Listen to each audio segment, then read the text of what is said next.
আমরা চলে আসছি সেই বেরুবাড়ির সীমান্ত এলাকায় নদীর এক সাইডে। এর আগে ভিডিওগুলোতে যেগুলো দেখালাম আপনাদের, যে চা বাগান, বর্ডারের চা বাগান, ভারতের যে লোকগুলা ছিল চা বাগানে, এর আগে ভিডিওতে দেখাইছিলাম। এখন আপনাদের দেখাচ্ছি যে সীমান্তবর্তী এলাকা ভারত এবং বাংলাদেশের মাঝখান দিয়ে যে নদীটি বয়ে চলেছে, স্রোত আছে ভারত থেকে বাংলাদেশের ভিতরে ঢুকতেছে। আর আপনাদের দেখাচ্ছি যে এই যে নদীটি লাগাইছে, অপরূপ সৌন্দর্য দেখেন। নদীর ভিতরে এই যে ধান চাষ করছে মানুষ, এটা হচ্ছে বাংলাদেশের মানুষ ধান চাষ করছে। আর আপনাদের দেখাচ্ছি যে ওই যে এদিকে ওই যে সীমান্তবর্তী এলাকার মানুষ, ইন্ডিয়ান মানুষ, তাদের চা বাগানের, এদিকেও চা বাগান, চা বাগানের জন্য চা পাতা বা চা বাগানে কোনো ধরনের মেডিসিন প্রয়োগ করবে।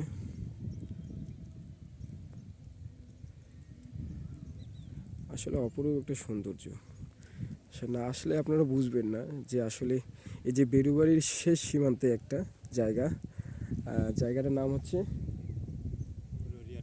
হরহরিয়ার ডাঙ্গা বলা হয়। নামটাও শুনতেও অনেকটা মজার, হরহরিয়ার ডাঙ্গা। এটা ডাক নাম হচ্ছে আর কি, আসলে অরিজিনাল নামটা বলতে পারতেছি না, কিন্তু আসলে অনেকেই হ্যাঁ ডাক নামে বলে যে হরহরিয়ার ডাঙ্গা। এটা হচ্ছে আপনার বেরুবাড়ি, যে জায়গাটা আগে দেখাইলাম তার অপোজিট সাইডে।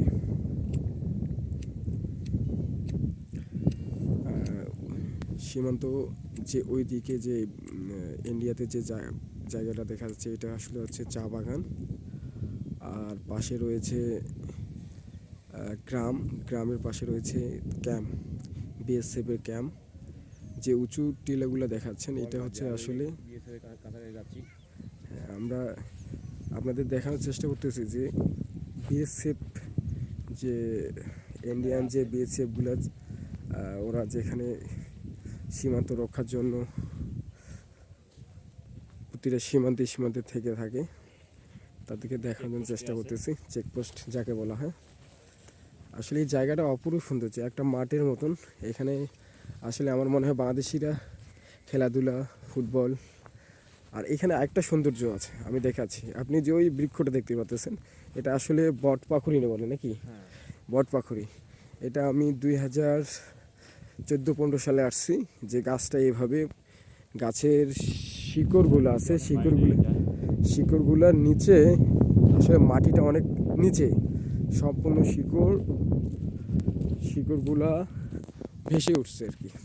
কিন্তু গাছটা ঠিক আমি 2014-15 সালে যেটা দেখে গেছি ঠিক ওইভাবে দাঁড়িয়ে আছে।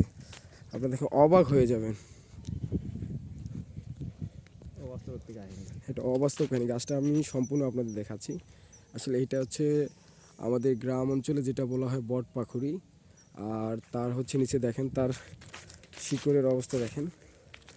আমি আজ থেকে 2014-15 সালে দেখে গেছি যে অবস্থায়, সে অবস্থায় এভাবেই দাঁড়িয়ে আছে। আর পাশে যেটা রয়েছে নদী বয়ে যাচ্ছে, ইন্ডিয়া থেকে স্রোত আসতেছে। আর আপনাদের যেটা দেখানোর জন্য নিয়ে আসলাম, সীমান্তবর্তী এলাকায় বিএসএফদের ক্যাম্প বলা হয় বা টহল ক্যাম্প বলা হয়, যেটা এটা হচ্ছে সেই বিএসএফদের টহল ক্যাম্প।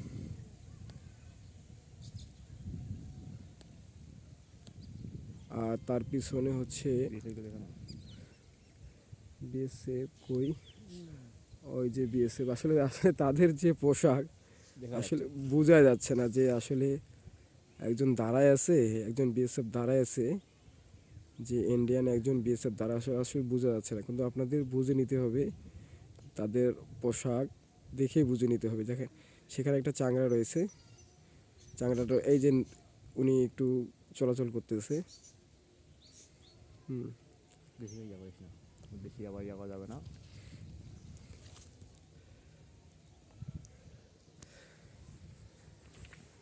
অপরূপ সৌন্দর্য এই নদী। আসলে আমি নিচে যাইতে যাচ্ছি না, আজকে প্রচুর ঠান্ডা, কুয়াশা পড়তেছে। এখন মোটামুটি বাজে আপনার 2টা 3টা 3:30 বাজে, 3:31। এখনও কোনো সূর্যর দেখতে পাই নাই। আর একটা অপরূপ সৌন্দর্য অবশ্য। আমরা চলে আসছি বেরুবাড়ির সেই জায়গাটা, যেটা বলা হয় ডাক নাম হচ্ছে হলহলিয়া নাকি হরহরিয়ার ডাঙ্গা। আর এটা হচ্ছে ওই যে টিলাটা দেখতে পাচ্ছেন, এটা হচ্ছে আপনার মানে ইন্ডিয়া বলা হয়। আর নিচে নদীটা হচ্ছে বাংলাদেশের কিছু অংশ, আর কিছু অংশ হচ্ছে ইন্ডিয়ার। আর আমরা যেখানে দাঁড়ায় আছি এইটা হচ্ছে আপনার বাংলাদেশ। আর এই দেখেন একটা মাঠটা দেখাচ্ছি, এখানে হচ্ছে বাংলাদেশের যে মানুষ গৃহ গৃহ পশু পালন করে তারা এখানে অবশ্য বাঁধে। আর এটা হচ্ছে বাংলাদেশের, এগুলো হচ্ছে বাংলাদেশের বাড়ি, এগুলো হচ্ছে বাড়ি। অপরূপ সৌন্দর্য, আপনারা আসলে জায়গাটা ঘুরে যেতে পারেন। জায়গাটা অনেক সুন্দর একটা জায়গা, কিন্তু সঠিক নিরাপত্তা থাকতে হবে, কারণ দূরত্ব বজায় না রাখলে তো বর্তমান দেশের অবস্থা একটু অন্যরকম পরিস্থিতি তৈরি হয়েছে সীমান্তবর্তী এলাকায়। বিএসএফটাকে আবার দেখার চেষ্টা করতেছি, আপনি একটু লক্ষ্য করেন যে বিএসএফ ভাইটি ওখানে চলাচল করতেছে। আসলে তাদের কাজ হচ্ছে সীমান্তবর্তী এলাকা রক্ষা করা, এক দেশের সাথে অন্য দেশের যাতে কোনো ধরনের চোরা কারবারি বা কোনো ধরনের অনৈতিক কোনো কাজ না আসতে পারে।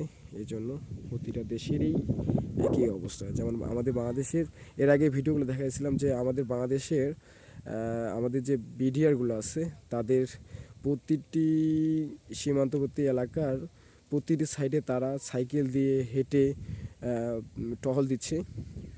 সেরকম হচ্ছে ওরাও এইভাবে টহল দেয়। আসলে ওদের জীবনটা হচ্ছে কি, সীমান্তবর্তী এলাকায় বিএসএফ বা বিডিআর বলেন, ওদের জীবনটা আসলে অনেকটা ভিন্ন রকমের।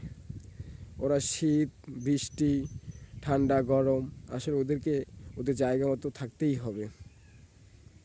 দেখা হবে নেক্সট ভিডিও আবার নতুন কিছু জায়গা নিয়ে। খোদা হাফেজ।